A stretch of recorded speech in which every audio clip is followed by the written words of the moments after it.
Welcome to Shukla study point. आप सभी का स्वागत है आपके अपने YouTube channel Shukla study point में। मैं शिवम शुक्ला आप सभी दोस्तों का हार्दिक स्वागत करता हूं। आज की वीडियो के माध्यम से हम लोग चर्चा करेंगे शिक्षा शास्त्र के पेपर 2 के बारे में, जिसके अंतर्गत हम लोग एजुकेशनल स्टैटिस्टिक्स के बारे में समझेंगे, यानी शैक्षिक सांख्यिकी के बारे में जानेंगे। महासंग्राम रिवीजन क्लास होगा। बीए फिफ्थ सेमेस्टर के छात्र छात्राओं के लिए बहुत ही इंपॉर्टेंट है ये। आप लोगों के लगातार कमेंट्स और व्हाट्सएप पे लगातार एसएमएस आ रहे थे कि सर जी पेपर 2 का शिक्षा शास्त्र का आपने महासंग्राम नहीं दिया। पेपर 1 का मैंने दे दिया था, पेपर 2 में थोड़ा लेट था, समय नहीं मिल पाया मुझे। तो आज ही आपकी परीक्षा है जननायक चंद्रशेखर बलिया विश्वविद्यालय की, उसके लिए बहुत महत्वपूर्ण होगा। बाकी डॉक्टर राम मनोहर लोहिया अवध विश्वविद्यालय, महात्मा गांधी काशी विद्यापीठ, इन सभी के लिए बहुत महत्वपूर्ण है ये लेक्चर। तो बिल्कुल टेंशन लेने की अब आपको आवश्यकता नहीं है। तो आप आसानी से इस वीडियो में बने रहें और अंत तक जरूर देखें, क्योंकि इस वीडियो के माध्यम से बहुत सारे जो डाउट्स हैं आपके वो क्लियर होंगे। आइए चर्चा करते हैं।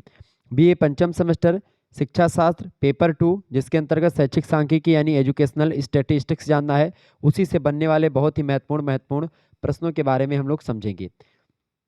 पहला प्रश्न आपकी स्क्रीन पर आ चुका है, फटाफट से आप देखेंगे। पहला प्रश्न है, माध्य की परिभाषा लिखिए। माध्य क्या होता है? तो माध्य जो होता है किसी समंक माला का समांतर माध्य होता है। माध्य को ही समांतर माध्य कहते हैं। अंकगणितीय भाषा में माध्य को औसत भी कहा जाता है। क्या कहते हैं? औसत भी कहते हैं। बराबर बराबर भागों में बांटना ही औसत कहलाता है। तो माध्य जो होता है किसी समंक माला का समांतर माध्य वह मूल्य होता है जो श्रेणी के सभी मूल्यों के योग को उनकी संख्या से भाग देने पर प्राप्त होता है। समांतर माध्य यानी कि यक्ष से प्रदर्शित समांतर माध्य को करते हैं। दो प्रकार का होता है ये, एक सरल समांतर माध्य और एक भारित समांतर माध्य। ठीक है। अगर बात की है इसके सूत्र की, तो सूत्र क्या होता है? इसको x या मॉड x से प्रदर्शित करते हैं। ठीक है। अब इसका सूत्र होता है सिग्मा यक्स बटे यन, जहाँ पर यक्स जो है ये यक्स जो है संख्या है, मतलब समांतर माध्य है, और सिग्मा मतलब जोड़ होता है। ठीक है। तो ये जोड़ यानी किसका जोड़? सभी संख्याओं, जितनी समंकमाला दी गई है उन सभी को जोड़ दो, और कितनी संख्याएं दी गई थी तो वो नंबर ऑफ जो है जितनी भी मतलब नंबर दी गया है, जितना भी संख्या दी गई उसी को यन से प्रदर्शित करते हैं। ठीक है। तो यानी कितनी संख्याएं दी गई, अभी एक सीरीज दी गई है, इसको इसके माध्यम से हम समझते हैं। जैसे मान लेते हैं एक सीरीज आपको दी गई है, यहाँ पर देखें ऐसे आपको दिया जाएगा, ये समंकमाला है पूरा का पूरा। इसमें आपको कहा जाए कि निम्न का समांतर माध्य निकालिए। तो समांतर माध्य कैसे निकालेंगे? इसमें सबसे पहले आप देखें, गिन लीजिए कितनी संख्या है। एक संख्या, दो संख्या, तीन संख्या, चार संख्या, पांच संख्या, छह संख्या, सात संख्या, आठ संख्या। आठ संख्या है ना, तो लिख लिया हमने यहाँ पर आठ, यानी एन बराबर कितना हो गया? आठ हो गया। ठीक है। अब देखिए इन सभी को जोड़ लो। सिग्मा एक्स का मतलब क्या होता है? जोड़। सिग्मा माने जोड़ होता है। ये सिग्मा कैपिटल सिग्मा है, इसका मतलब जोड़ होता है। यक्स का मतलब होता है ये सारी संख्याओं को जोड़ लीजिए आप। तो इन सभी संख्याओं को जोड़ लीजिए, तो जो आएगा वो सिग्मा एक्स हो जाएगा। और नंबर कितना दिया? यन बराबर कितना निकला? आठ ही निकला। आठ संख्या है तो यन आठ हो जाएगा। बस इन्हीं सभी को जोड़ लो और यन से यानी आठ से भाग दे दो, जो निकलेगा वो समांतर माध्य होगा। तो यहाँ पर आप जोड़ेंगे तो आपका 160 होगा। इस सभी को जोड़ेंगे तो वो 160 होगा। वैसे आप थोड़ा सा गणित अगर लगाएं तो 25 यहाँ पर दिया गया है, 26 यहाँ पर दिया गया और 25 24 यहाँ पर, तो यहाँ का एक यहाँ पर उठाओगे तो 25 25 3 हो गया, 25 3 75। ठीक है। 75 की बात की है, 75 दो 77 हो जाएगा, 77 और 20 कितना हो जाएगा? 97। 97 और 20 कितना हो जाएगा? 97 और 10 मतलब 97 और 20 117 हो जाएगा। ठीक है। 17 117 117, और 117 में फिर आप 12 जोड़ेंगे तो 119 और 129 हो जाएगा ये। ठीक है। 129 में 16 जोड़ेंगे तो कितना हो जाएगा? 145 हो जाएगा। ठीक है। इसके बाद में फिर 15 आप 145 में जोड़ेंगे तो 15 45 कितना होता है? 60। 160 हो जाएगा। बिल्कुल ठीक है। 160 इसका करेक्ट जोड़ है। तो 160 इन सभी को जोड़ा आपने तो 160 आ गया। ठीक है। और कितनी संख्या मिली थी? 1 2 3 4 5 6 7 8 संख्या है। तो 8 से हमने क्या कर दिया? भाग दे दिया। तो 8 से भाग दो, 8 एकन्नम 8, 8 दूना 16, जीरो उतर गया यहाँ पर वैसे, तो 20/1 यानी कि 20 ही होगा। तो क्या निकला यहाँ पर? 20। यानी कि 20 क्या है? समांतर माध्य। दी गई श्रेणी में क्या है?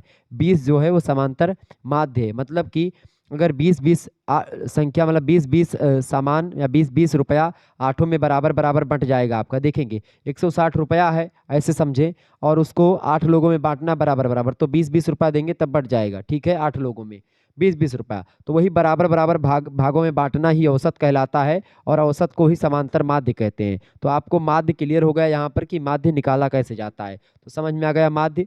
दूसरा प्रश्न आप देखिएगा। दूसरा प्रश्न, निम्नलिखित में से या निम्नलिखित आंकड़ों में से माध्यिका की गणना कीजिए। माध्यिका को अंग्रेजी में क्या बोलते हैं? मीडियन बोलते हैं, जिसको यम से प्रदर्शित करते हैं। इसका सूत्र होता है यन प्लस 1/2वां पद। ठीक है, यहाँ तक ये सूत्र होता है इसका। यम बराबर क्या होता है? मीडियन बराबर या माध्यिका बराबर यन प्लस 1/2वां पद। ठीक है, यन प्लस क्या हो, यन मतलब क्या होता है? कितना संख्या है, उस संख्या में एक जोड़ करके 2 से भाग दे दो और उसको एक प्रकार से जो संख्या आए, तो मतलब मान लेते हैं यहाँ पर अगर 4 संख्या थी, मतलब यहाँ पर 5 संख्या थी, तो 5 और 1 कितना हो जाएगा? 6। 6 को 2 से भाग दे देंगे। अच्छा, संख्या जो देगी वो विषम में संख्याएं हमेशा आपको मिलेंगी, ये बात ध्यान रखेंगे, तभी बीच का नंबर आपका निकलेगा। जैसे एक अगर मैं उदाहरण के माध्यम से समझाऊं, अभी मैं इसी में समझा दे रहा हूँ, इसी उदाहरण के माध्यम से समझें। जैसे यहाँ पर एक श्रृंखला दी गई है 5, 7, 9, 12, 10, 8, 7, 14, 20। अब ये देखेंगे ऊबड़ खाबड़ संख्या दी गई। कैसी दी गई भैया? ऊबड़ खाबड़ दी गई। अब ऊबड़ खाबड़ दीन गए तो यह कौन में हल करबो? यह का हल करे तरीका का है, या तो यह का जो है असेंडिंग आर्डर में लिख लियो या डिसेंडिंग आर्डर में लिख लियो। असेंडिंग मतलब होते हैं बढ़ते क्रम में और डिसेंडिंग माने होते घटते क्रम में। ठीक है, तो यहाँ पर क्या लिखा गया है? बढ़ते क्रम में लिख ली इनका है। तो सबसे छोटी संख्या हम लिख ली हन 5, फिर कौन सा वैसे छोट संख्या 7, 7 लिख ली हन। फिर बहुत छोट कौन ही अमन 7 है, 7 लिख ली इनका। फिर 7 से मतलब कि 7 से बड़ी कौन है? 8 है, 8 का लिख लियन। फिर 8 से थोड़ी बड़ी कौन है? 9 है, 9 का लिख ली इनका। ठीक है, 9 से बड़ी कौन है? यहाँ देखो 10 है, 10 लिख ली इनका। 10 से बड़ी कौन है? 12 है, 12 लिख ली इनका। 12 से बड़ी श्रृंखला में कौन है? 14 है, 14 लिख ली इनका। और फिर वैसे बड़ी 14 से 20 है। तो ये प्रकार से हम क्या कर लिहन, यानी घटते से बढ़ते क्रम में लिख लिहन। ठीक है, तो यहीं पर अंग्रेजी में लिखा है given item are written in ascending order as, मतलब कि इसको बढ़ते क्रम में, घटते से बढ़ते क्रम में लिखने पर ये श्रेणी हमको प्राप्त होती है और आपको प्राप्त करना पड़ेगा। अब चाहो तो आप यहाँ से 5 से लेकर 20 तक लिख लियो, और चाहे तो 20 सबसे पहले लिख लियो। ठीक है, फिर 14 लिख लियो, फिर 12 लिख लो, फिर 10 लिख लो, तो भी उत्तर वही आएगा, उसमें कोई दिक्कत नहीं। चाहे घटते से बढ़ते क्रम में लिखो, चाहे बढ़ते से घटते क्रम में लिखो। माध्यिका निकालने में आपको संख्या ऊबड़ खाबड़ दी जाएगी। उन्हीं ऊबड़ खाबड़ संख्याओं को आपको एक तो एक क्रमबद्ध तरीके से सजा लेना है। घटते से बढ़ते क्रम में लिख लो, चाहे बढ़ते से घटते क्रम में लिख लो। ठीक है, और उसके बाद में क्या कर दो? गिन लो कितनी संख्या है। 1, 2, 3, 4, 5, 6, 7, 8, 9। कई संख्या बाबू? 9 संख्या है। कितना संख्या है? 9 संख्या है। अभी 9 संख्या हो गए। देखो हमेशा कौन मेरावत है? आपके विषमय संख्या टाइप के आए, 9 आए, 7 आए, चूंकि तब भाई बीच का निकाल पाओ। कैसे? 9 संख्या हुए तब भाई देखो 4 यहरिया कह देबो और 4 यहरिया कह देबो, तो वैसे उत्तर यहाँ पर देख लो 9 आए। उत्तर तहार कौन आए? 9 आए। लेकिन कैसे हम पता लाग? चूंकि यहाँ तो देख लें छोट संख्या है, यानी यहाँ पर मैंने देख लिया कि छोटी श्रृंखला थी, तो 4 इधर कर दिया, 4 इधर कर दिया, तो ये माध्यिका निकल गई। माध्यिका का मतलब होता है मध्यमान। क्या मतलब होता है? मध्यमान। ठीक है, समझ रहे हैं ना? तो अब इसको हम समझने का प्रयास करते हैं। अब देखें इसमें कैसे आएगा। देखिए 9 संख्या है। ठीक है, अब इसमें करना कुछ नहीं आपको। n प्लस 1/2वां पद पर मान n के जगह पर क्या रखेंगे? 9, चूंकि 9 संख्या है तो 9 कर दिया, 1 जोड़ देंगे यानी 10 हो जाएगा, बटे 2 कर देंगे, 10/2 कितना हो जाएगा? 2 पंचे 10 यानी 5वां पद। 2वां पद था तो 5वां पद यहाँ पर हो जाएगा। n प्लस 1/2वां पद ये है, तो यहाँ पर देखेंगे तो 5वां पद आपका निकलेगी। क्या निकलेगी? 5th वैल्यू निकलेगी। अब दी गई श्रृंखला में आप देखें, जो आपने यहाँ पर असेंडिंग आर्डर में नंबर लिखा था, इसमें आप देखेंगे 5वां पद कौन सा है? पहला ये है, दूसरा ये है, तीसरा ये है, चौथा ये है और 5वां आपका 9 है। आप इधर से भी गिनेंगे तो पहला ये, दूसरा ये, तीसरा ये, चौथा ये और 5वां ये। अब आप देखेंगे बीच की संख्या जो होती है वही आपकी क्या होती है? वही आपकी भैया क्या होती है? वही आपकी माध्यिका होती है। ये बात ध्यान। तो 4 इधर, जितने इधर होंगे उतने ही इधर होंगे, जितने पद ऊपर होंगे उतने पद नीचे होंगे, उसी को माध्यिका बोला जाता है। तो ये माध्यिका आपकी निकल गई। यहाँ पर देखेंगे 5th value of item is 9, अतः 9 जो है इसका करेक्ट आंसर होगा। आगे देखिएगा अगला प्रश्न। तीसरा क्वेश्चन आपकी स्क्रीन पर आ चुका है। समष्टि को परिभाषित कीजिए। समष्टि क्या है? तो सांख्यिकी की इस परिभाषा को समझने के लिए हमें यह मानना होगा कि किसी भी प्रयोग में एक प्रतिदर्श लेकर के हम ऐसे समुदाय के विषय में सामान्य निष्कर्ष निकालते हैं जिसको सांख्यिकी की भाषा में समष्टि कहा जाता है। समष्टि का मतलब सीधा सीधा होता है कि छोटे से चीज का पता लगा करके आप किसी बड़े पैमाने पर अपना रिसर्च कर लें। ठीक है, एक समष्टि से हमारा अभिप्राय उन सभी दत्तों माने जो हमको आंकड़ा प्राप्त है उनसे है, जो किसी एक विशिष्ट प्रयोग में संभवतः प्राप्त हो सकते हैं। इसीलिए सांख्यिकी के दृष्टिकोण से एक समष्टि वास्तविक भी हो सकती है और काल्पनिक भी हो सकती है। दोनों ही परिस्थितियों में विभिन्न परिणामों के प्रतिदर्श यानी नमूने द्वारा हम समष्टि के विषय में निष्कर्ष निकाल सकते हैं।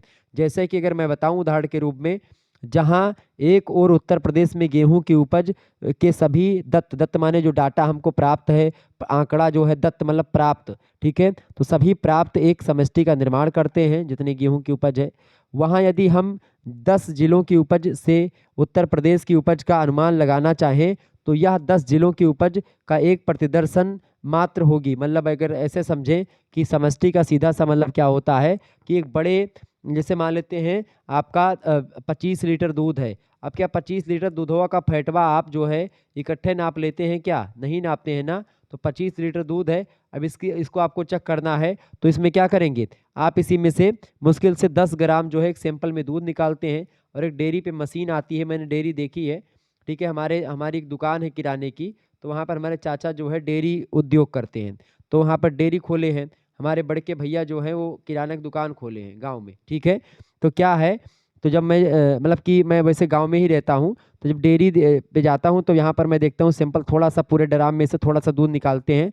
अब उसको मशीन में लगाते हैं, उसके बाद में वो मशीन उसमें बता देती है इतना फैट हुआ, इतना इसका दाम निकलेगा, ठीक है, फैट बताएगा और उसका रेट भी बता देगा मशीन। तो फिर देखें, और उसके हिसाब से अब पूरे के पूरे 2500 लीटर दूध का वही 10 ग्राम दूध जो है पूरी की पूरी व्याख्या कर दे रहा है कि भाई 25 लीटर दूध का पूरी जो है क्वालिटी कौन बता रहा है, 10 ग्राम दूध बता रहा है। तो ये समष्टि की व्याख्या हो गई। तो समष्टि माने यही होता है कि जब बड़े क्षेत्र या बड़ी चीज़ों का छोटी चीज़ जो है क्या कर दे, इसी को प्रतिदर्श प्रणाली भी कहते हैं। ये बात ध्यान रखेंगे, प्रतिदर्श टाइप का।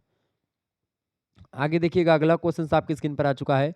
चौथा प्रश्न है सांख्यिकी सांख्यिकी का अर्थ और परिभाषा लिखिए। सांख्यिकी की बात की जाए तो अंग्रेजी शब्द की उत्पत्ति जो सांख्यिकी की हुई है स्टेटिस्टिक्स शब्द से बना हुआ है सांख्यिकी हिंदी में। लैटिन भाषा के शब्द से हुई है स्टेटिस्टिक्स की उत्पत्ति। कुछ विद्वानों का मानना है कि मध्यकाल में इसका अर्थ राज्य विज्ञान के रूप में हुआ करता था। सांख्यिकी का आधुनिक युग में अर्थ जो है वो बदल गया है, परिवर्तित हो गया है। अब इस वर्ष इस शब्द का अर्थ जो है उस रीति अथवा उन रीतियों से लगाया जाता है जो संख्यात्मक जो डाटा होते हैं, जो तथ्य होते हैं उनमें प्रयोग किया जाता है। जो न्यूमेरिकल्स जो डाटा होते हैं उनमें प्रयोग, उनको संयोजन करने के लिए सांख्यिकी का प्रयोग किया जाता है। कुछ विद्वान हैं जो कि सांख्यिकी की परिभाषा अपने अपने हिसाब से देते हैं। उन्हीं विद्वानों की थोड़ी परिभाषाओं पर मैं नज़र डालता हूँ। देखें, पहले विद्वान है सेलिगमैन। सेलिगमैन महोदय कहते हैं कि सांख्यिकी वह विज्ञान है। तो सबसे पहले इन्होंने सांख्यिकी को क्या कहा, एक विज्ञान कहा। अर्थात सांख्यिकी की प्रकृति की अगर बात करें तो साइंटिफिक है। किसके अनुसार? सेलिगमैन के अनुसार। कहते हैं कि सांख्यिकी वह विज्ञान है, एक ऐसा विज्ञान है जो क्या करती है, किसी अनुसंधान क्षेत्र पर प्रकाश डालने के लिए एकत्र की यानी इकट्ठा की गई संख्यात्मक सामग्री, मतलब कि जो न्यूमेरिकल्स जो मटेरियल होते हैं उन्हीं को इकट्ठा करना, उन्हीं मटेरियल का बंटवारा करना, वर्गीकरण करना। जो हमको डाटा मिला है, जिस क्षेत्र में हम कोई खोज कर रहे हैं तो हम खोज करेंगे, तमाम हमको डाटा मिलेंगे, उन सभी डाटों को हम क्या करेंगे, इकट्ठा करेंगे। तो संकलन करना हो गया। उस डाटा को आप कैटेगराइज करेंगे कि भाई ये नीक डाटा है, एक अच्छा डाटा है, ये थोड़ा बेकार डाटा है। फिर उससे बेकार first category, second category, third category में आप उसको वर्गीकरण करेंगे, उपस्थापन करेंगे, ठीक है, उपस्थापन करेंगे यानी दोबारा से उसकी स्थापना करेंगे, उसको सजाएंगे, तुलना करेंगे एक डाटा की दूसरे डाटा से, व्याख्या करने में सभी डाटाओं मतलब कि जितने भी आपको आंकड़ा मिला है उन सभी आंकड़ों की व्याख्या करने में बहुत महत्वपूर्ण भूमिका होती है। किसकी? इसकी बोलते हैं किसकी? सांख्यिकी की। ये बात किसने बताई?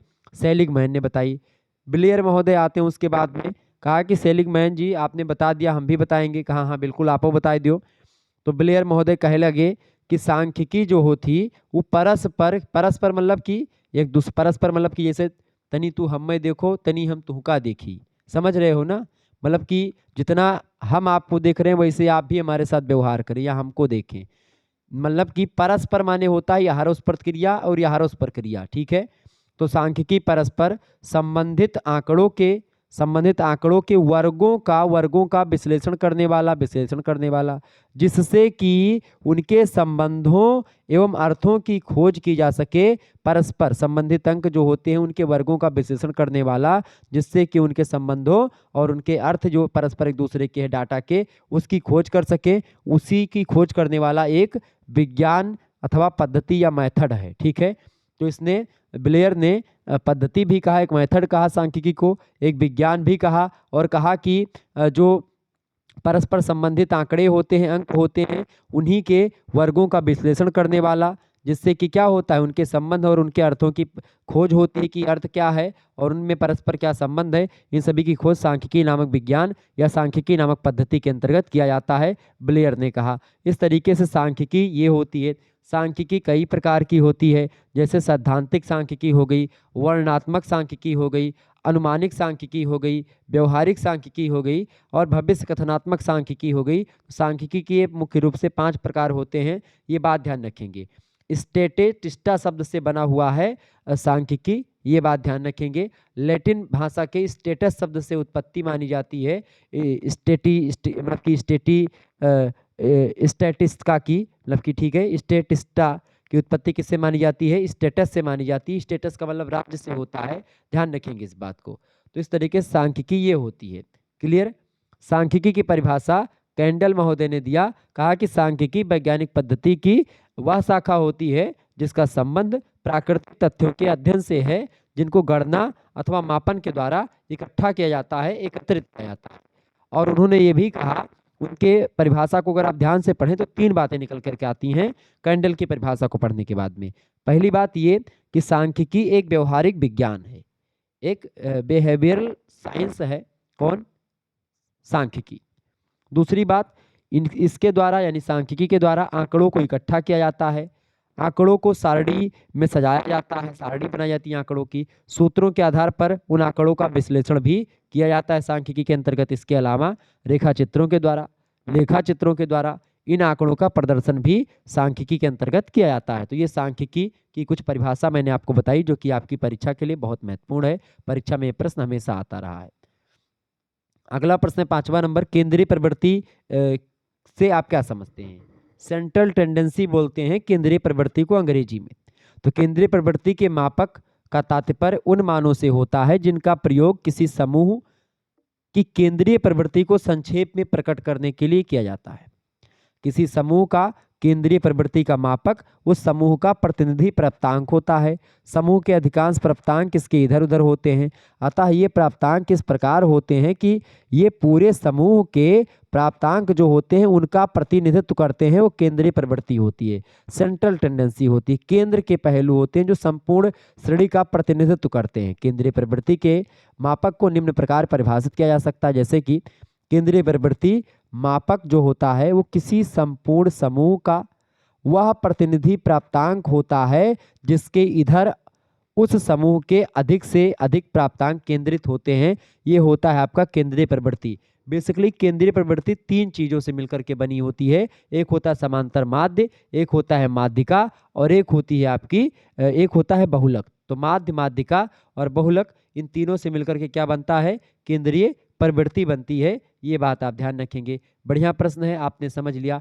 केंद्रीय प्रवृत्ति की बात की जाए तो इसका महत्व आज इसलिए है क्योंकि ये समस्त वर्गों गुणों को सूक्ष्म रूप में व्यक्त करते हैं। केंद्रीय प्रवृत्ति संपूर्ण वर्ग का प्रतिनिधित्व करती है। केंद्रीय प्रवृत्ति के मापन से विभिन्न इकाइयों के मापों को प्रदर्शित किया जा सकता है। केंद्रीय प्रवृत्ति के मूल्य स्थिर होते हैं, इसलिए इनका वर्णन शुद्ध और यथातथ्य होता है। तुलनात्मक अध्ययन में केंद्रीय प्रवृत्ति की माप अधिक सहायक होती है। इसके अलावा केंद्रीय प्रवृत्ति से सामान्य निष्कर्ष निकाले जा सकते हैं। शोध कार्यों में केंद्रीय प्रवृत्ति का बड़ा महत्व है, इसलिए आज इसका महत्व भी बना हुआ है। तो ये सेंट्रल टेंडेंसी होती है जिसमें 3 चीजें मुख्य रूप से आती हैं, समांतर माध्य, माध्यिका और बहुलक। अगला प्रश्न 6ठा नंबर, मध्यमान किसे कहते हैं? तो मध्यमान से आशय उस संख्या से है जो मध्यमान निकालने के लिए दिए गए आंकड़ों के योग में उन आंकड़ों की संख्या से भाग देने से प्राप्त होती है।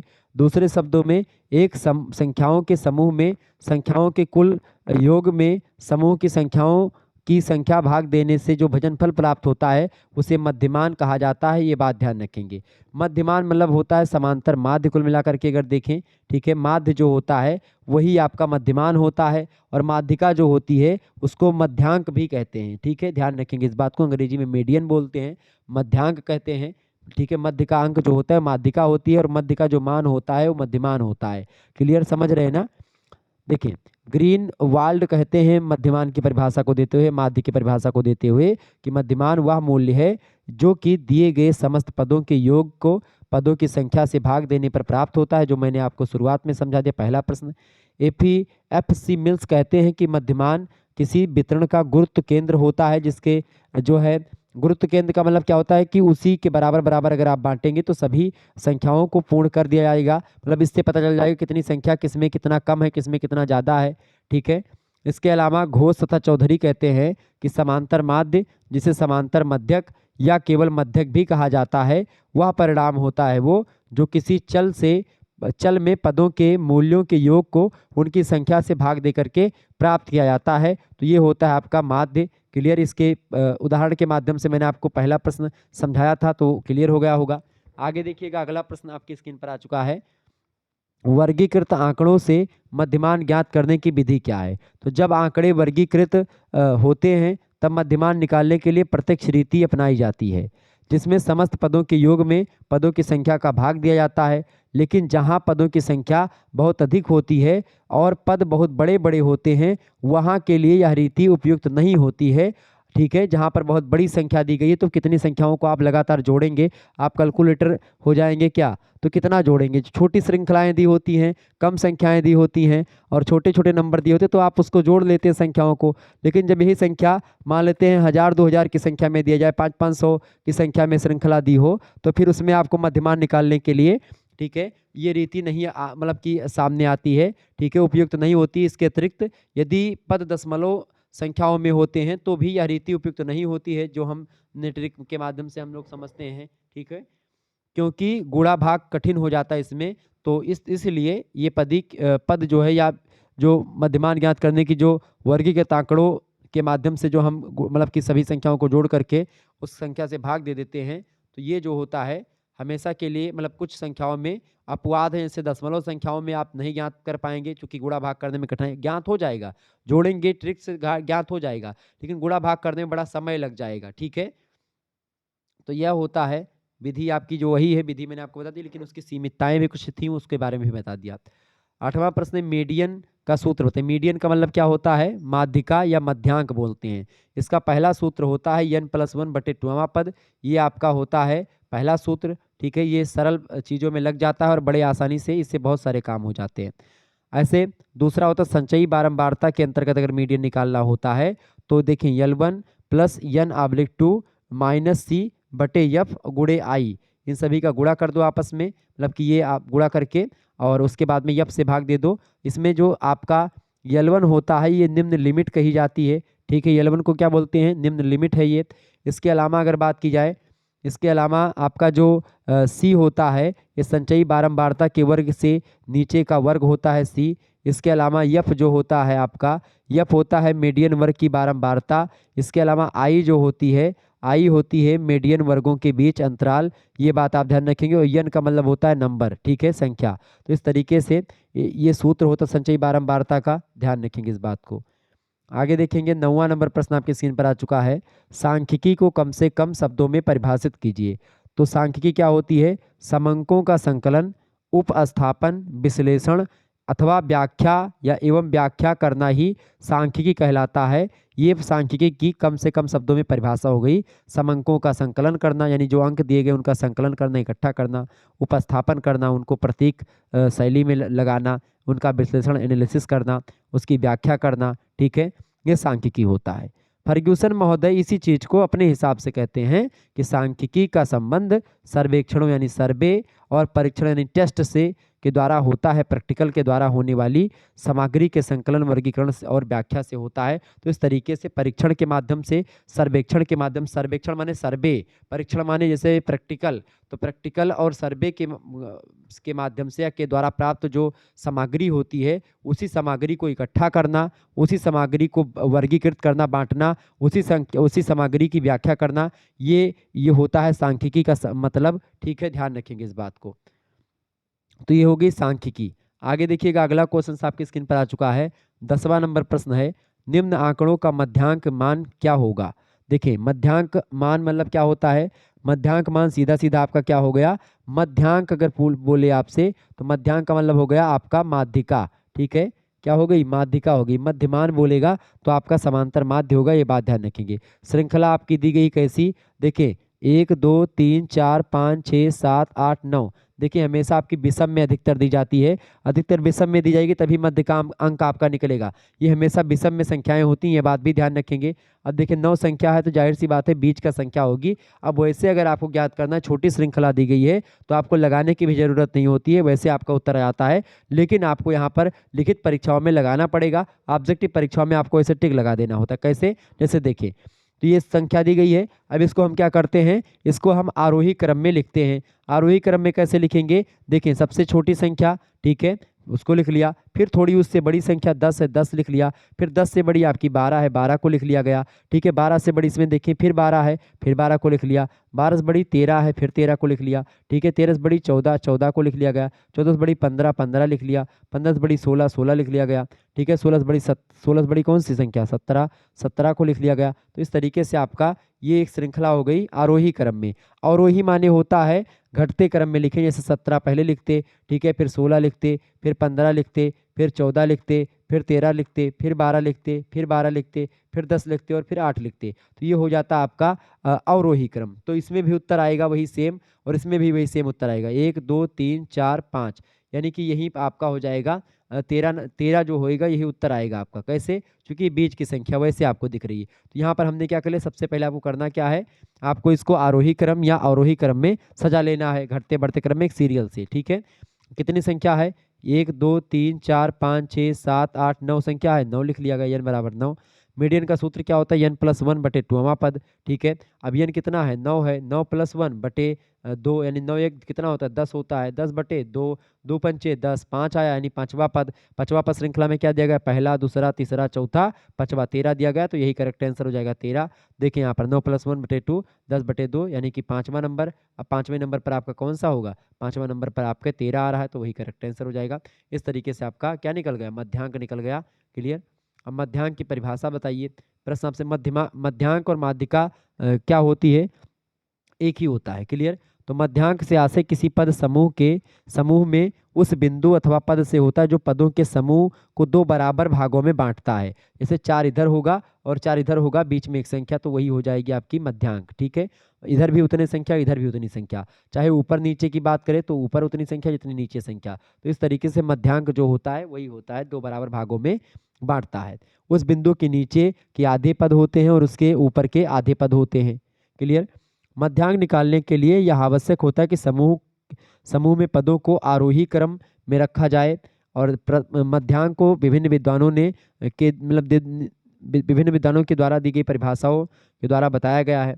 देखें, जैसे कि प्रोफेसर बाउले कहते हैं कि यदि एक समूह के दो पदों को उनके मूल्य के अनुसार क्रमबद्ध किया जाए, जब लगभग मध्य का पद मूल्यांक होगा या मध्यांक होगा, यहाँ पर मध्यांक कर लेंगे, मध्यांक होगा। ठीक है। इसके अलावा टेट महोदय कहते हैं कि मध्यांक प्राप्तांकों के समूह का वह बिंदु है जिसके नीचे समूह के आधे प्राप्तांक होते हैं और जिसके ऊपर समूह के आधे प्राप्तांक होते हैं, तो ये होता है मध्यांक। बिल्कुल ठीक है। अगले विद्वान हैं आपके जे केने और कीपिंग, कहते हैं कि मध्यांक वितरण के मध्य मूल्य के रूप में परिभाषित किया जाता है, एक ऐसा मूल्य कि जिस उससे कम अथवा अधिक मूल्य सामान्य बारंबारताओं के साथ होते हैं। तो ये होता है आपका मध्यांक। जाहिर सी बात है आप जान गए होंगे मध्यांक का मतलब क्या होता है, 4 पद इधर है तो 4 इधर होंगे, बीच वाला आपका हो जाएगा मध्यांक। ठीक है। मध्यांक का अर्थ लिखते हुए गणना सूत्र लिखिए।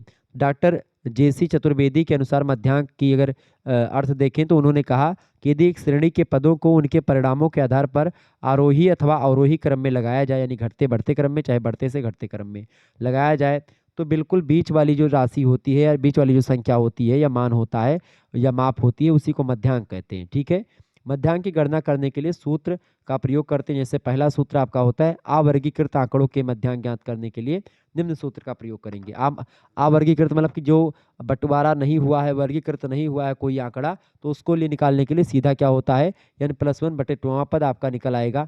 अगर वर्गीकृत आंकड़े हैं तो उसमें मध्यांक ज्ञात करने के लिए आपको सूत्र का प्रयोग करना पड़ेगा, और उस सूत्र कौन सा है, वो सूत्र है आपका मध्यांक बराबर n/2 प्लस यफ, यल यहाँ पर आपका हो जाएगा बटे एफएम, ठीक है, और गुणे CI। अब ये आप देखेंगे, ये आपका सूत्र होता है क्या, ये आपका सूत्र होता है। CI मतलब क्या होता है, वर्ग विस्तार होता है। क्लियर, ये बात ध्यान रखेंगे। ओके, एफ होता है आपकी आवृत्तियाँ। क्लियर, ये बात ध्यान रखेंगे। आगे बढ़िएगा, अगला क्वेश्चन आपकी स्क्रीन पर आ चुका है, फटाफट से आप देखेंगे। अगला प्रश्न है अवर्गीकृत आंकड़ों से, अच्छा आपको जो दिया जाता है वो अति लघुत्तरीय में जो प्रश्न दिया जाएगा वो छोटी वाले दिए जाएंगे, दीर्घ उत्तरीय में आपको बड़े वाले दिए जाएंगे। तो अगर आपको बड़े वाले प्रश्न करना नहीं आ रहा है तो कोई दिक्कत की बात नहीं, आपसे मतलब कि 4 क्वेश्चंस आपको दिए जाएंगे, उनमें से केवल आपको 2 प्रश्न या 1 प्रश्न करने होंगे, तो बिल्कुल टेंशन लेने की आपको आवश्यकता नहीं होती है। ठीक है,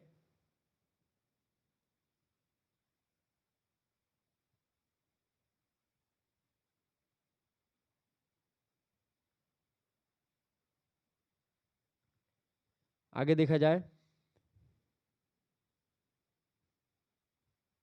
आगे देखिएगा अगला प्रश्न 13वां नंबर, अवर्गीकृत आंकड़ों से मध्यमान निकालने की विधि का वर्णन कीजिए। अवर्गीकृत आंकड़ों से मतलब कि मध्यमान निकालने की विधि का वर्णन कीजिए। तो देखें, तो जब आंकड़े अवर्गीकृत होते हैं तब निम्नलिखित विधि अपनाई जाती है। कौन सी, देखिए पहली विधि ये है कि श्रेणी के किसी भी मूल्य को या किसी भी संख्या को अनुमानित माध्य मान लेते हैं, और इस माने हुए माध्य को कल्पित माध्य कहते हैं। ठीक है, क्या बोलते हैं उसको, कल्पित माध्य बोलते हैं। और साधारण कल्पित माध्य वितरण की केंद्रीय स्थिति को ध्यान में रख करके ही मानना चाहिए, जिससे विचलन कम आए और गणना में सरलता रहे। ठीक है, दूसरी बात, इस कल्पित माध्यम में विभिन्न श्रेणी के पद मूल्यों की तुलना करके विचलन ज्ञात करते हैं, और कल्पित माध्य यदि पद मूल्यों से अधिक होता है तो विचलन ऋणात्मक आएगा, अगर ये यदि कम होता है तो वो मान धनात्मक आएगा विचलन का। तो ये आपका हो जाता है ठीक है विचलन। ठीक है, विचलन को डी से प्रदर्शित करते हैं। विचलन जो होता है, जैसे मान लेते हैं आपका विचलन जैसे 45 और 49 दिया है, वर्ग विस्तार CI दिया है। ठीक है, 45 49 आपको दिया जाएगा, 45 और 49। ठीक है, अब 45 के 49 के बीच में आपको मान लेते हैं आवृत्ति भी दी जाएगी। ठीक है, उसमें तो 45 और 49 के बीच में क्या अंतर होता है आपका, क्या अंतर होता है, वैसे आप देखेंगे, पहले तो ऐसे लिखेंगे कितनी संख्याएं दी गई, तो 4, फिर 3, फिर 2, फिर 1, फिर 0, ऐसे लिखते चलेंगे, विचलन आपको ऐसे निकालेंगे। ठीक है,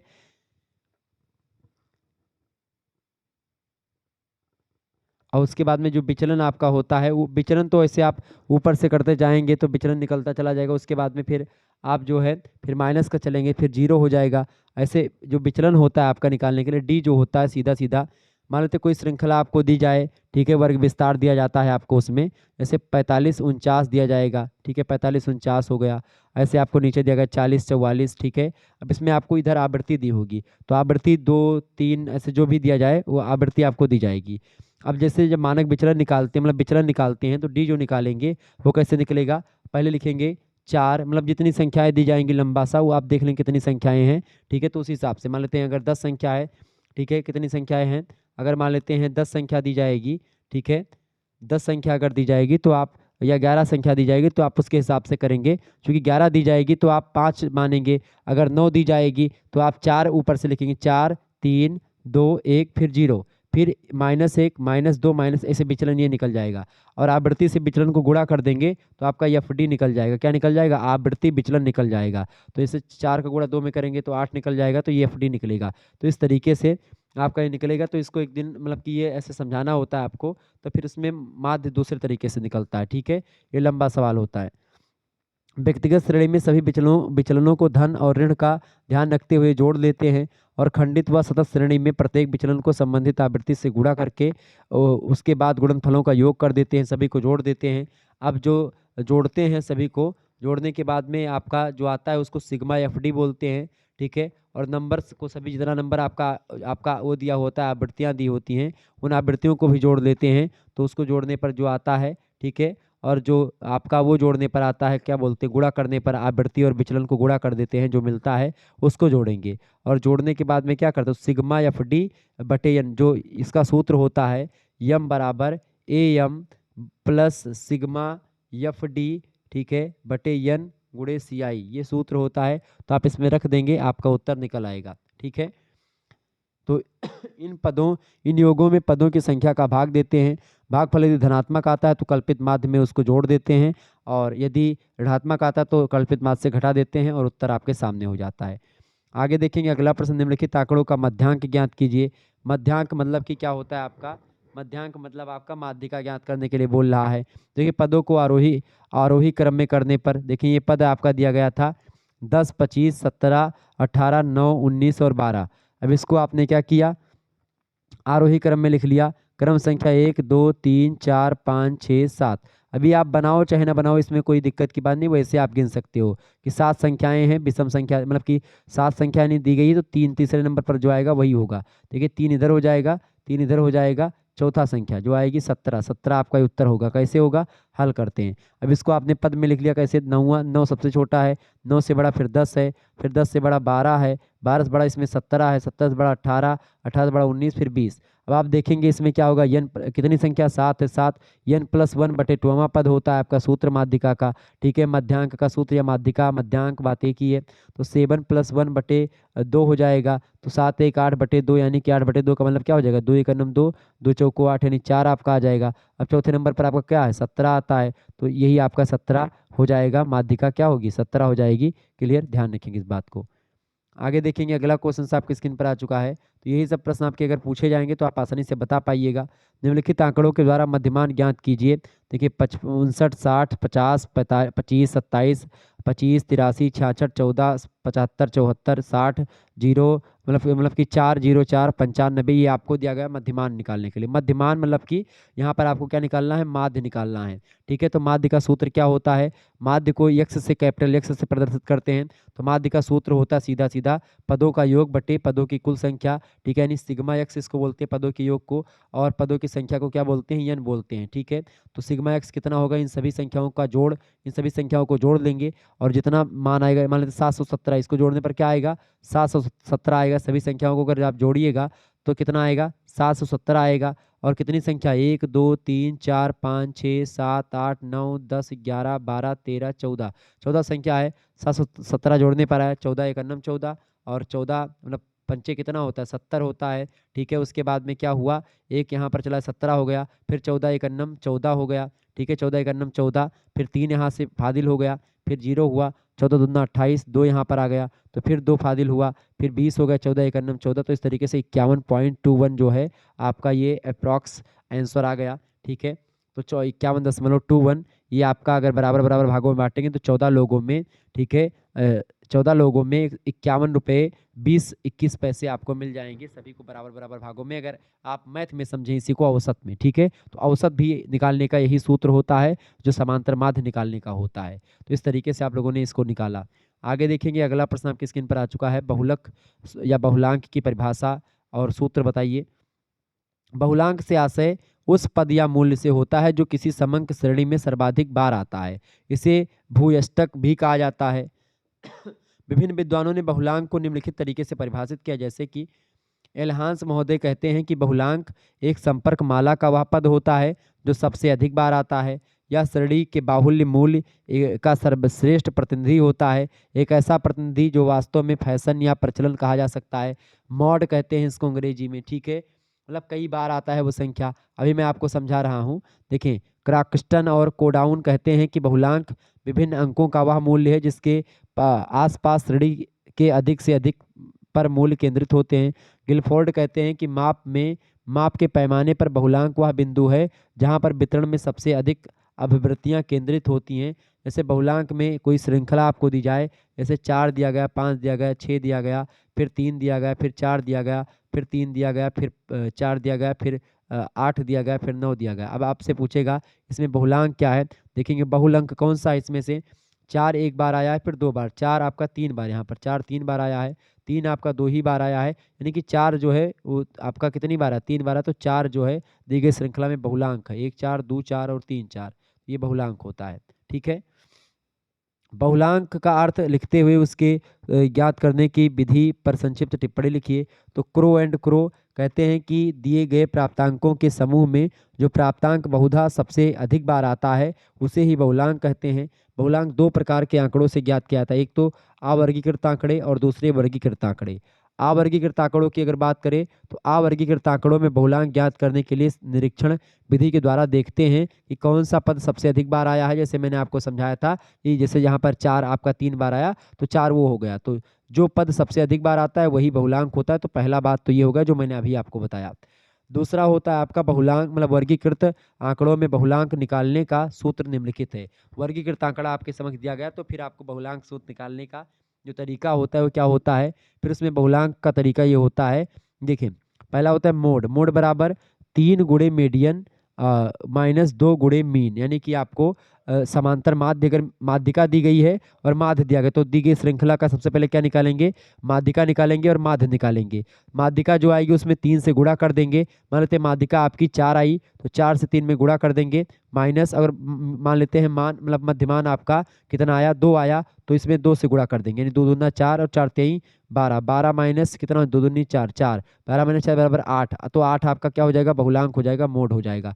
यानी कि 3 गुणे माध्यिका माइनस 2 गुणे माध्य, ये आप घटाएंगे तो आपका मॉड निकल आएगा। या फिर इसी को दूसरे तरीके से अगर आप करेंगे तो भी आपका निकल आएगा। कौन सा सूत्र होता है, अच्छा मोड को आप यमओ शॉर्ट फॉर्म में भी बोलते हैं। इसका सूत्र होता है यल प्लस एफ ए बटे F A plus F B. ठीक है, F A plus F B और गुणे सी आई। अब इसको निकालने का सूत्र जो होता है इसमें जो यल होता है सबसे पहले जानिए क्या होता है। यल जो होता है बहुलांक वाले वर्गांतर की वास्तविक निम्न सीमा होती है यल। इसके अलावा एफ ए जो होता है बहुलांक वाले वर्गांतर के ठीक ऊपर के वर्गीकरण वर्गांतर की आवृत्तियां होती हैं।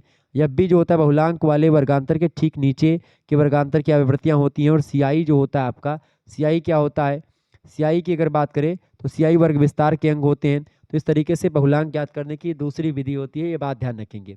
ठीक है, श्रृंखला जो दी जाती है उसमें आसानी से आप बता पाते हैं कि कौन सा बहुलांक होगा। क्लियर। तो बहुलांक का सूत्र ये क्या होता है कि एक तो माध्यिका और माध्य निकाल करके आप तुरंत उत्तर ला सकते हैं, और दूसरा जो है आप अगर जो है वो नहीं निकाल पा रहे हैं या कोई दिक्कत आ रही है तो उसमें भी आप आसानी से उसको निकाल पाएंगे, उसमें कोई दिक्कत नहीं होती है, बड़े ही आसान तरीके से वो निकल जाएगा। ठीक है।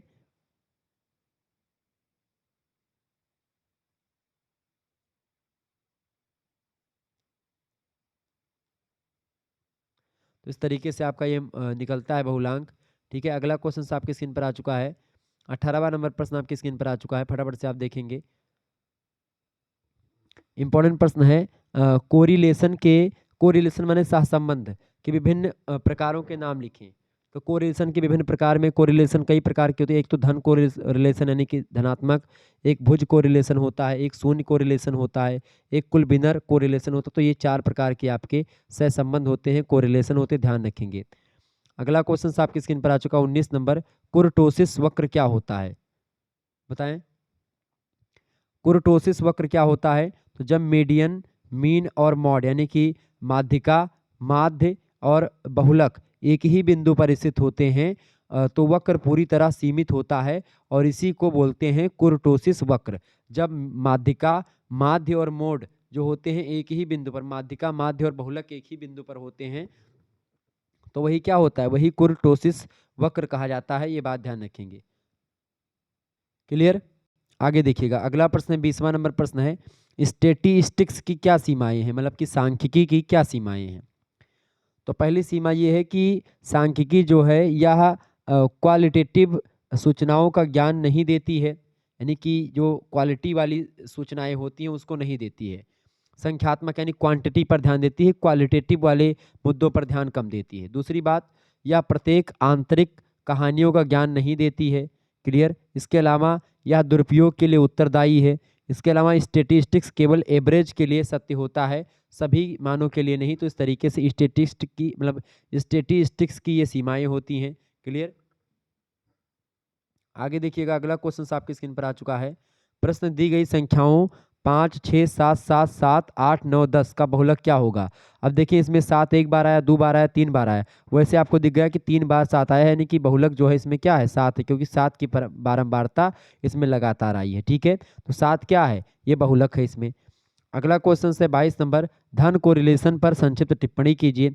धन कोरिलेशन के अंतर्गत एक्स वेरिएबल बढ़ता है, एक्स वेरिएबल का बढ़ना और घटना वाई वेरिएबल के बढ़ने या घटने से जुड़ा हुआ होता है।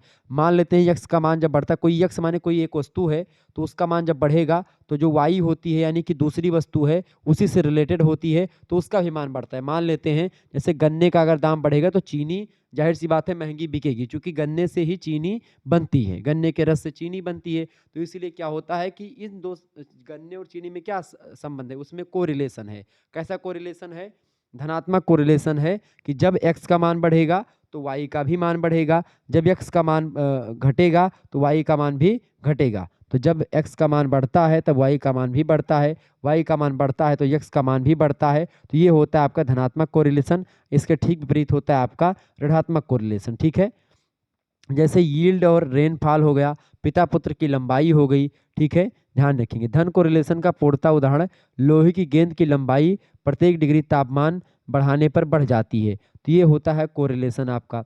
आगे देखेंगे, अगला क्वेश्चन आपके स्क्रीन पर आ चुका। 23 नंबर प्रश्न आप देखेंगे, स्पीयरमैन का सूत्र लिखिए।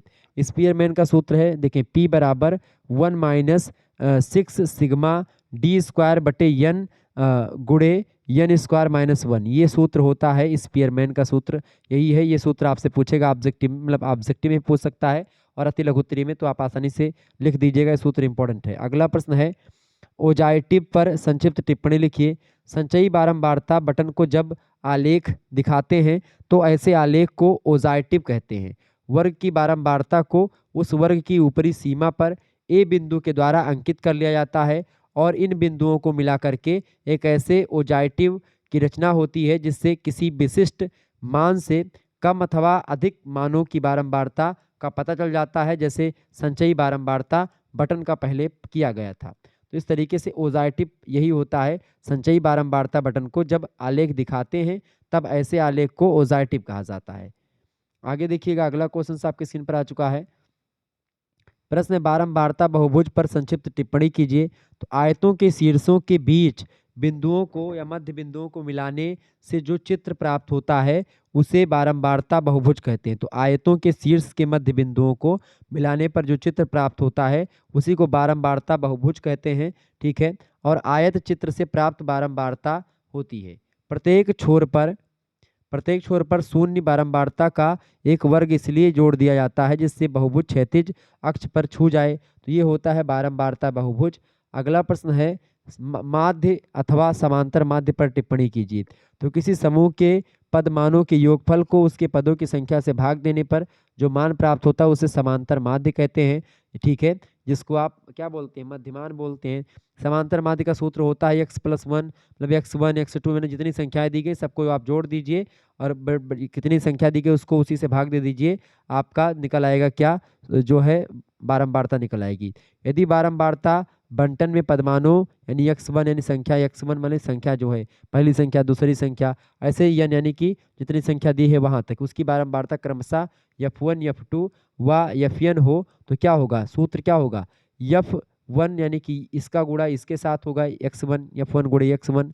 ठीक है, फिर दोनों, फिर उसके बाद में प्लस x2 गुणा f2। ठीक है, और इसके वाला में जैसे x3 तो f3 ऐसे से होगा जितना चक्कर जाएगा, तो fn मतलब xn बटे गुणे fn। ठीक है, इसे प्लस कर देंगे और बटे में क्या कर देंगे, f1 प्लस f2 प्लस जितना होगा वो गुणा कर देंगे और भाग कर देंगे, हो जाएगा आपका।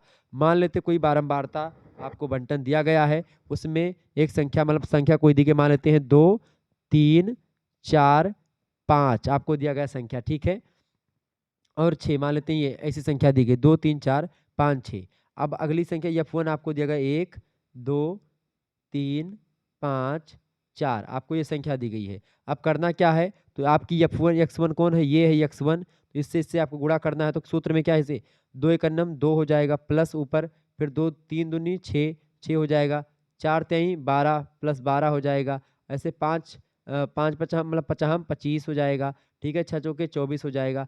अब सभी को आप जोड़ लीजिएगा और उसके बाद नीचे बटा बटा क्या करेंगे, f1 plus f2 plus fn, यानी ये पूरा का पूरा आपका जुड़ जाएगा। 2 1 3 3 3 6 6 4 10 5 15 15 ये हो जाएगा। इसको आप जोड़िएगा, 6 2 8 और 12 8 20, 20 और कितना हो जाएगा ये 24 हुआ था ना, 4 5 20 नहीं 20, ठीक है, 50 25, ठीक है, 6 चौके 24,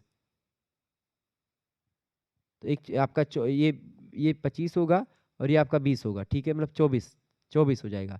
तो ऐसे आप जोड़िएगा, 6 2 8, ठीक है, और 12 8 20 20 और कितना हो जाएगा, 20 20 40 20 23 मतलब कि 20 20 23 60 हो जाएगा आपका ये 60, और उसके बाद में 5 4 9 कितना हो जाएगा, मतलब कि 69 हो जाएगा। तो ऐसे मान लीजिए, अब इसको आप 15 से भाग दे देंगे, जो निकलेगा वही आपका हो जाएगा माध्य का, ठीक है, मतलब कि सॉरी मतलब कि माध्य हो जाएगा, क्लियर, यानी कि समांतर माध्य। तो इस तरीके से माध्य निकाल सकते हैं आप अगर ऐसे दिया हो। आगे देख 27 नंबर प्रश्न है, माध्यिका के गुण और अवगुण लिखिए। माध्यिका के गुण की बात की जाए तो पहली बात, यह सुनिश्चित मान होता है माध्यिका। दूसरी बात, इसे आसानी से समझा जा सकता है, इसका परिकलन भी बहुत सरल तरीके से किया जा सकता है। तीसरी बात, यह चरम प्रेक्षणों के द्वारा प्रभावित नहीं होता है माध्यिका, तथा यह जो है इसके वेड डिस्ट्रीब्यूशन में काफ़ी उपयोगी सिद्ध होता है माध्यिका। इसके अलावा इसे विव्रतांत वर्ग वाले बंटन से भी अभिकल्पित कर सकते हैं माध्यिका को। तो ये 4 गुण है इसके।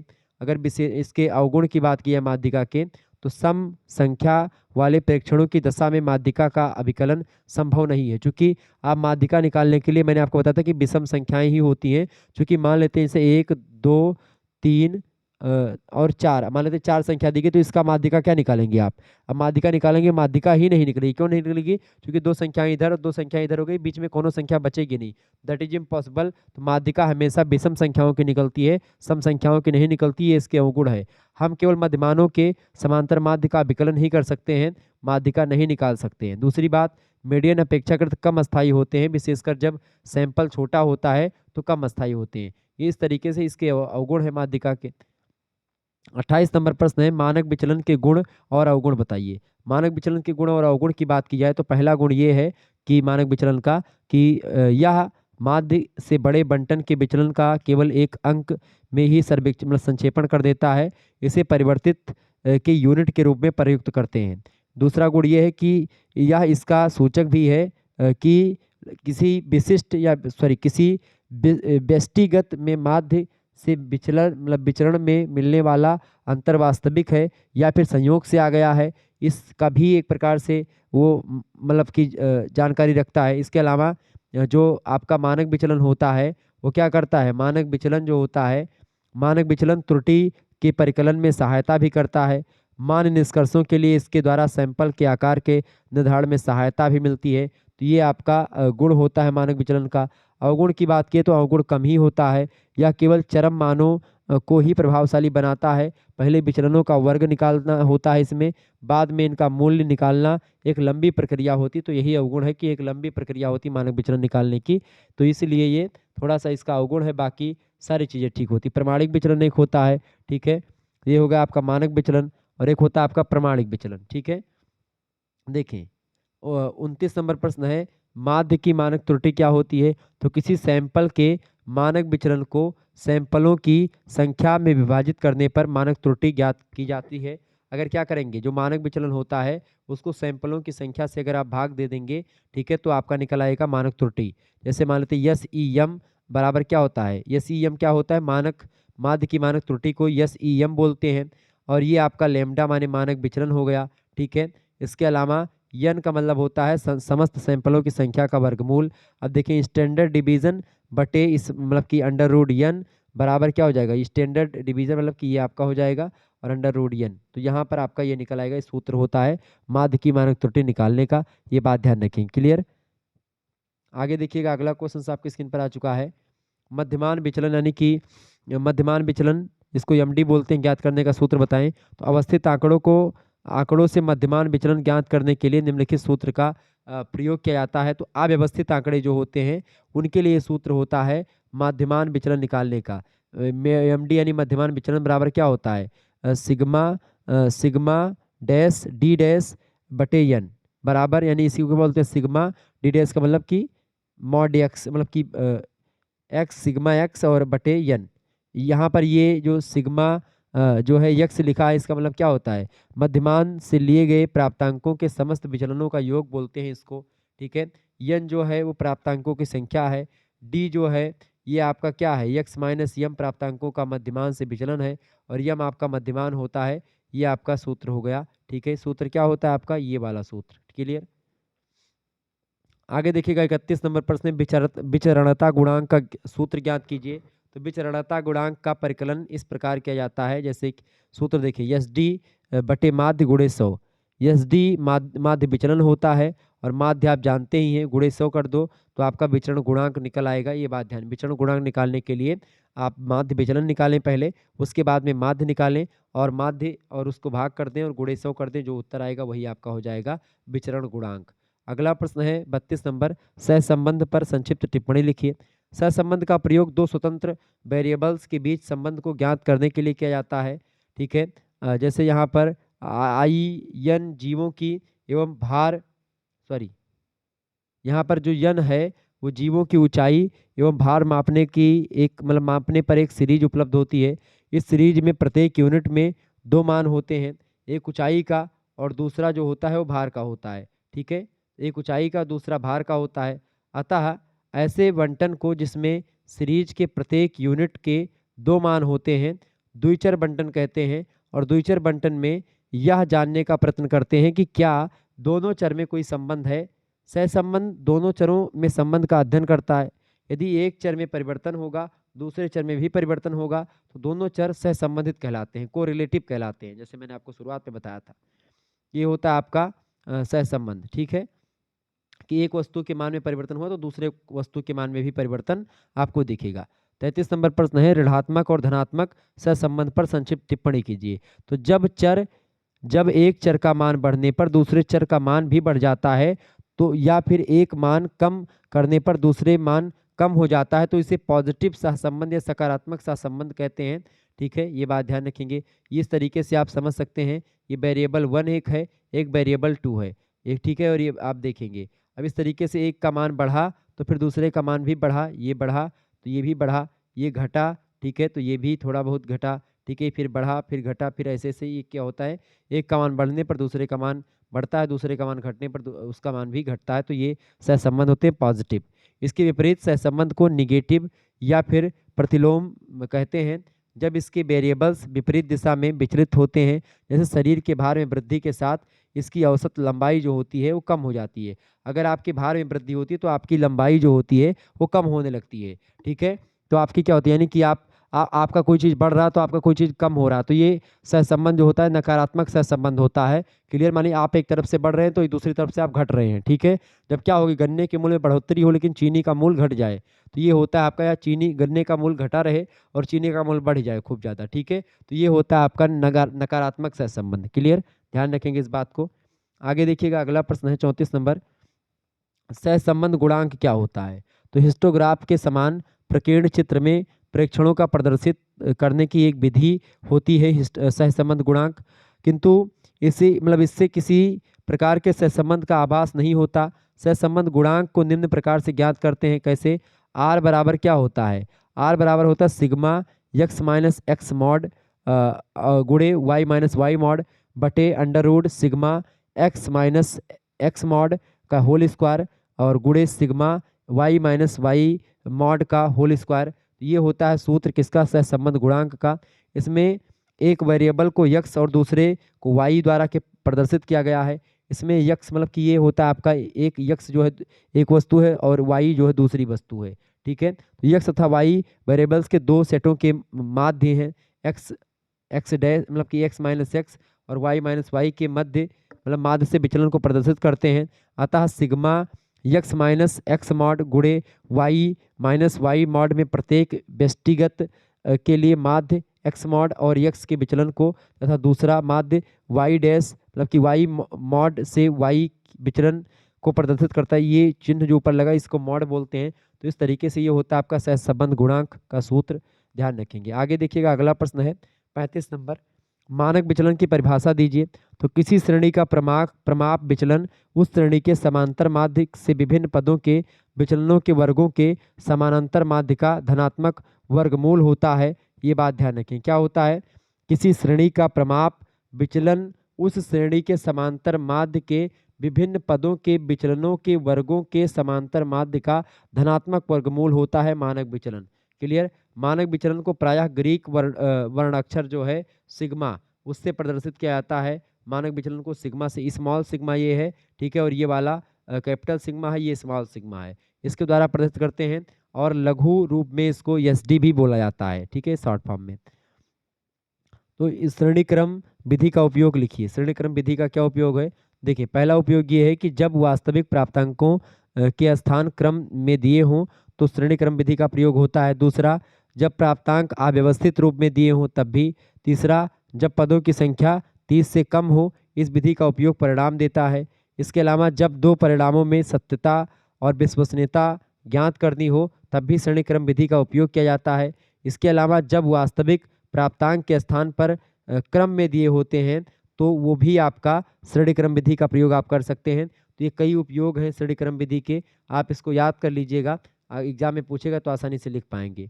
अगला प्रश्न है 37 नंबर, सृजनात्मकता से क्या तात्पर्य होता है? सृजनात्मकता किसी नवीन रचना या विचारों का क्या करती है? प्रस्तुतिकरण करती है। केवल कवि, लेखक, निबंधकार, उपन्यासकार, संगीतकार, चित्रकार आदि ही अब सृजनात्मक नहीं माने जा रहे हैं, बल्कि यह माना जाने लगा है कि व्यक्ति के जीवन में या जीवन के प्रत्येक क्षेत्र में सृजनात्मकता की अभिव्यक्ति हो सकती है।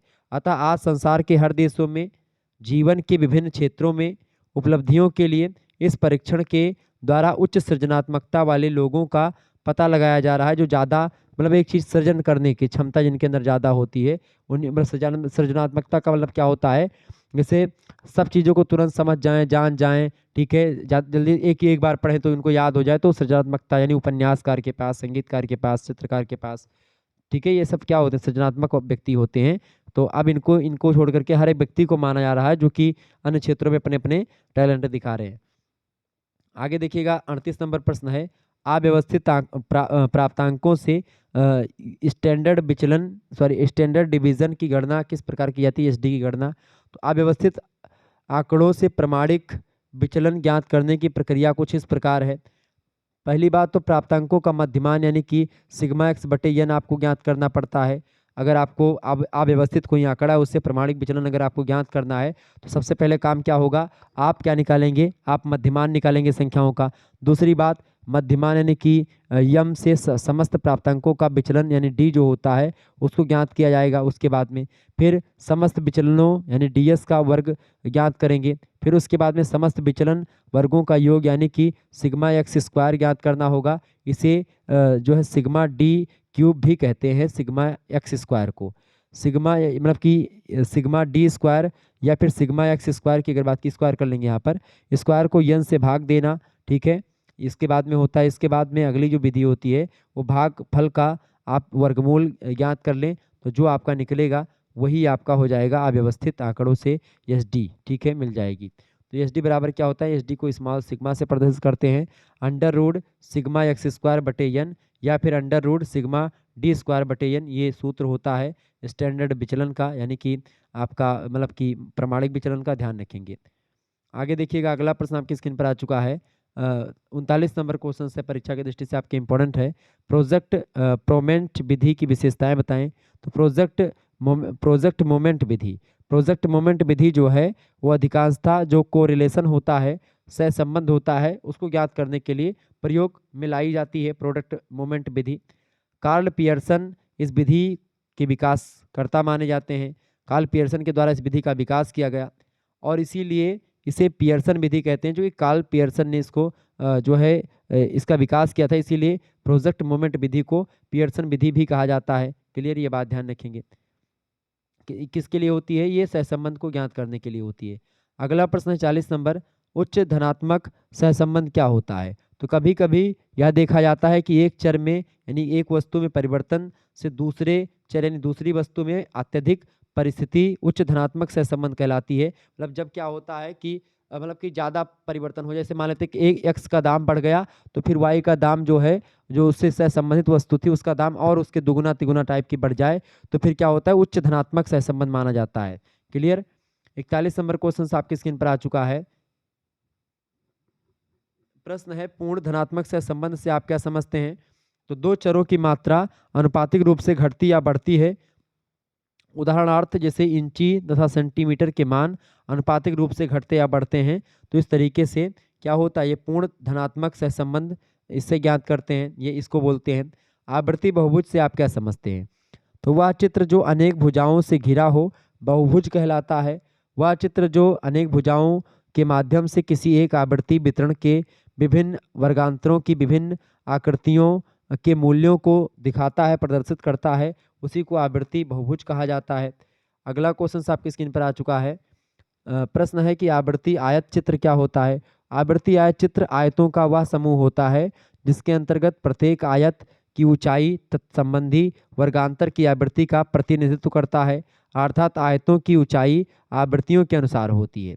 स्तंभाकृति चित्र निर्माण में वर्गांतरों को एक्स अक्ष पर और आवृत्तियों को वाई अक्ष पर दिखाया जाता है। इसके बाद में हर एक वर्गांतर की जो निम्न और उच्च सीमा जो होती है उन सीमाओं पर उस वर्गांतर की आवृत्ति के अनुपात में लंब डाल दिया जाता है। प्रत्येक वर्गांतर को निम्न और उच्च सीमाओं पर डाले गए लंबों के ऊपरी सिरों को मिला देने पर एक दूसरे के से सटे हुए आयतों का एक समूह ग्राफ पेपर तैयार हो जाता है, जिसे हम आवर्ती आयत के रूप में जानते हैं। तो ये आवर्ती आयत चित्र हो गया। क्लियर। तो इस तरीके से आप लोगों ने कई प्रश्नों को समझ लिया। ये इंपॉर्टेंट प्रश्न थे आपकी परीक्षा की दृष्टि से। मिलेंगे फिर हम नेक्स्ट वीडियो में, तब तक के लिए जय हिंद जय भारत। आप सभी का बहुत बहुत धन्यवाद हमारे साथ जुड़ने के लिए। इसी प्रकार से अपना प्यार हमेशा बनाए रखेंगे। बहुत बहुत धन्यवाद आप सभी का। ओके।